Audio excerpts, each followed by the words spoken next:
शिक्षक बुनियादी रूप से इस जगत में सबसे बड़ा विद्रोही व्यक्ति होना चाहिए, तो वो पीढ़ियों को आगे ले जाएगा। और शिक्षक सबसे बड़ा दकियानूस है, सबसे बड़ा ट्रेडिशनलिस्ट वही है, वही दोहराया जाता है पुराने कचरे को। क्रांति शिक्षक में होती नहीं। आपने कोई सुना कि शिक्षक कोई क्रांतिपूर्ण हो? शिक्षक सबसे ज्यादा दकियानूस है, सबसे ज्यादा ऑर्थोडॉक्स है, और इसलिए शिक्षक सबसे खतरनाक है। समाज उससे हित नहीं पाता, अहित पाता है। शिक्षक को होना चाहिए विद्रोही। कौन सा विद्रोह है? मकान में आग लगा दें आप, या कुछ और कर दें, या जाकर ट्रेनें उलट दें, या बसों में आग लगा दें, उसको नहीं कह रहा हूं, कोई गलती से वैसा ना समझ ले। मैं ये कह रहा हूं कि हमारे जो मूल्य हैं, हमारी जो वैल्यूज हैं, उनके बाबत विद्रोह का रुख, विचार का रुख होना चाहिए कि हम विचार करें कि मामला क्या है। जब आप एक बच्चे को कहते हैं कि तुम गधे हो, तुम ना समझ हो, तुम बुद्धिहीन हो, देखो उस दूसरे को वो कितना आगे है, तब आप विचार करें, कि ये कितने दूर तक ठीक है और कितने दूर तक सच है। क्या दुनिया में दो आदमी एक जैसे हो सकते हैं? क्या ये संभव है कि जिसको आप गधा कह रहे हैं ये वैसा हो जाए जैसा कि जो आगे खड़ा है? क्या ये आज तक संभव हुआ है? हर आदमी जैसा है, अपने जैसा है, दूसरे आदमी से कंपैरिजन का कोई सवाल ही नहीं है। किसी दूसरे आदमी से उसकी कोई कंपैरिजन नहीं, कोई तुलना नहीं है। एक छोटा कंकड़ है वो छोटा कंकड़ है, एक बड़ा कंकड़ है वो बड़ा कंकड़ है, एक छोटा पौधा है वो छोटा है, एक बड़ा पौधा है बड़ा पौधा है, एक घास का फूल है वो घास का फूल है, गुलाब का फूल है गुलाब का फूल है। प्रकृति का जहां तक संबंध है, घास के फूल पर प्रकृति नाराज नहीं है और गुलाब के फूल पर प्रसन्न नहीं है। घास के फूल को भी प्राण देती है उतनी खुशी से जितने गुलाब के फूल को देती है। और मनुष्य को हटा दें तो घास के फूल और गुलाब के फूल में कौन छोटा है कौन बड़ा है कोई छोटा और बड़ा? घास का तिनका और बड़ा भारी चीड़ का दरख्त, तो ये महान है, और ये घास का तिनका छोटा है, तो परमात्मा कबीर का घास के तिनकों को समाप्त कर देगा। चीड़ चीड़ के दरख्त रह जाते दुनिया में। नहीं, लेकिन आदमी की वैल्यूज गलत है।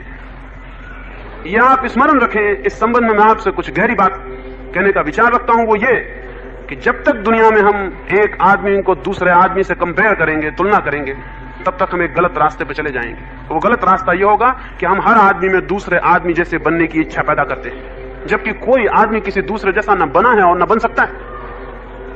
राम को मरे कितने दिन हो गए, क्राइस्ट को मरे कितने दिन हो गए, दूसरा क्राइस्ट क्यों नहीं बन पाता? और हजारों हजारों क्रिश्चियन कोशिश में तो 24 घंटे लगे हैं कि क्राइस्ट बन जाए, और हजारों हिंदू राम बनने की कोशिश में, हजारों जैन बुद्ध महावीर बनने की कोशिश में लगे। बनते क्यों नहीं एक आध दूसरा क्राइस्ट, दूसरा महावीर पैदा क्यों नहीं होता? क्या इससे आंख नहीं खुल सकती आपकी?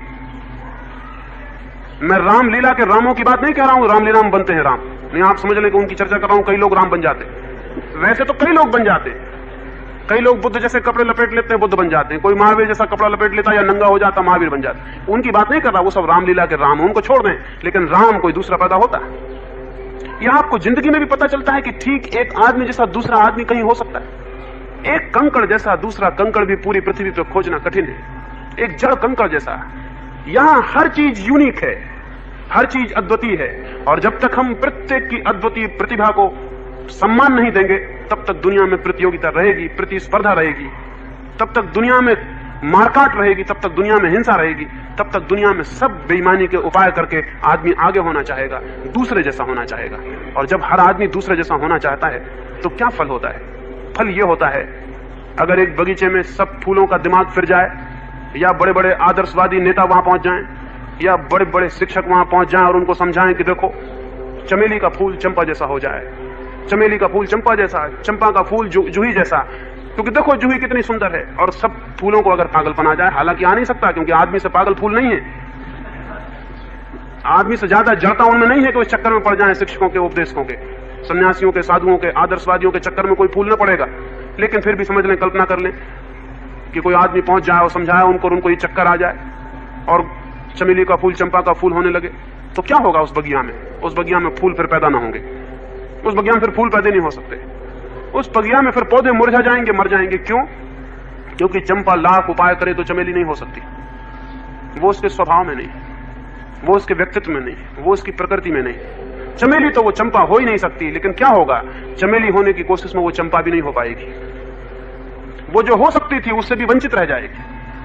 मनुष्य के साथ ये दुर्भाग्य हुआ है, ये सबसे बड़ा दुर्भाग्य, अभिशाप है जो मनुष्य के साथ हुआ है कि हर आदमी किसी और जैसा होना चाह रहा है। और कौन सिखा रहा है?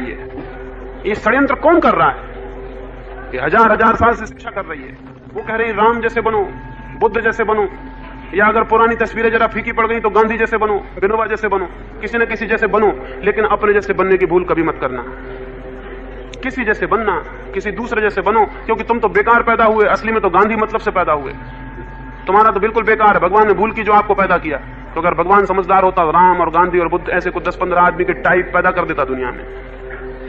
या अगर बहुत ही समझदार होता, जैसा कि सभी धर्मों के लोग बहुत समझदार हैं, तो एक ही तरह का टाइप पैदा कर देता। फिर क्या होता अगर दुनिया में समझ लें कि 3 अरब राम ही राम हो, कितनी देर दुनिया चलेगी? 15 मिनट में सुसाइड हो जाएगा, टोटल यूनिवर्सल सुसाइड हो जाएगा। सारी दुनिया आत्मघात कर लेगी, इतनी बोर्डम पैदा होगी राम ही राम को देखने से, सब मर जाएगा एकदम। कभी सोचा सारी दुनिया में गुलाब ही गुलाब के फूल हो जाएं, सब पौधे गुलाब के फूल पैदा करने लगे, क्या होगा? फूल देखने लायक भी न रह जाएंगे, उनकी तरफ आंख करने की भी जरूरत न रह जाएगी। नहीं, ये व्यर्थ नहीं है कि प्रत्येक व्यक्ति का अपना व्यक्तित्व है। ये गौरवशाली बात है कि आप किसी दूसरे जैसे नहीं है। और ये कंपैरिजन की कोई ऊंचा है और आप नीचे हो, नासमझी का है। कोई ऊंचा और नीचा नहीं है, प्रत्येक व्यक्ति अपनी जगह है और प्रत्येक व्यक्ति दूसरा अपनी जगह है। नीचे ऊंचे की बात गलत है, सब तरह का वैल्यूएशन गलत है, लेकिन हम ये सिखाते रहे हैं। विद्रोह का मेरा मतलब है इस तरह की सारी बातों पर विचार, इस तरह की सारी बातों पर विवेक, इस तरह की एक एक बात को देखना कि मैं क्या सिखा रहा हूं। इस बच्चे को जहर तो नहीं पिला रहा हूं। बड़े प्रेम से भी जहर पिलाया जा सकता है और बड़े प्रेम से शिक्षक माँ बाप जहर पिलाते रहे, लेकिन ये टूटना चाहिए।